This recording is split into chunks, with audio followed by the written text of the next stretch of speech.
يعني المرأة دلوقتي مش زي المرأة من 200 سنة. الجمال اتغير، الفكر اتغير. لكن ايه سبب التناقض؟ ايه سببه؟ ايه المشكلة؟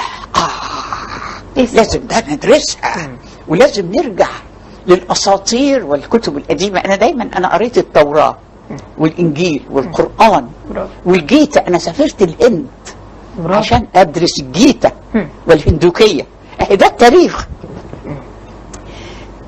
قريت عن القدماء المصريين. ده التاريخ. كان عندنا الإلهة إيزيس، إلهة الحكمة، وكان الإلهة معات، إلهة العدل. راحوا فين؟ اختفوا. تغير المجتمع السياسي الاقتصادي، وجاء الإله الذكر، النظام الطبقي الأبوي. النظام الطبقي أول كتاب سجل لفكر وفلسفة النظام الطبقي الأبوي الذي يحكمنا اليوم هو كتاب التوراة. وجاء بعدين الإنجيل وبعدين القرآن، وبعدين لاحظ الثلاث كتب فيهم تشابه كبير جدا طبعا. جدا. لكن نمسك أول كتاب في التاريخ مكتوب اللي هو التوراة، ونشوف الفلسفة، التناقض، جذور التناقض في هذا الكتاب. المعنى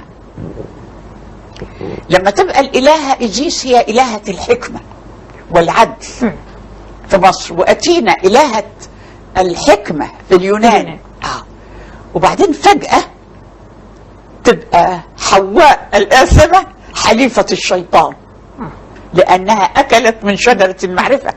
إذا هنا في حصل خلل في الفكر البشري، إن بدل ما كانت المرأة إلهة الحق والمعرفة والعدل والفلسفة، تصبح هي حليفة الشيطان والخطيئة لأنها أكلت من ثمرة المعرفة. يعني كأن المعرفة خطيئة. هو ده التناقض. شفتي بقى؟ فالتناقض تنه يتطور. يعني التناقض بمعنى ايه؟ هقول لك.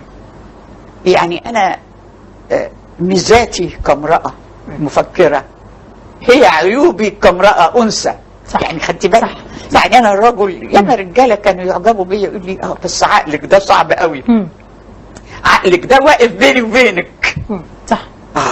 تناقض. توفيق الحكيم قال لك المرأة الذكية قبيحة. تصوري؟ قال المرأة الذكية قبيحة.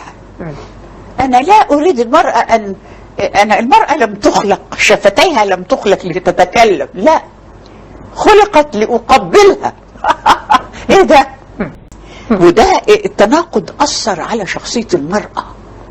يعني المرأة بتخبي عقلها وبتخبي ذكائها لتصبح جميلة وأنثى، لأن الذكاء قبح. لأن الرجل الذكاء قبح. صحيح.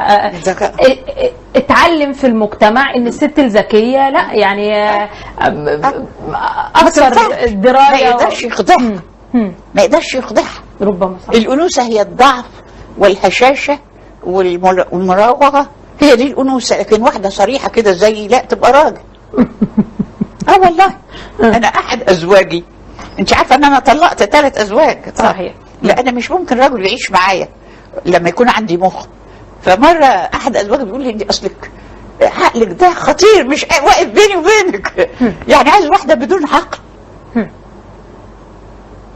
هذا هو التناقض في العالم. بس ما تقوليش جينات مصرية، غلط.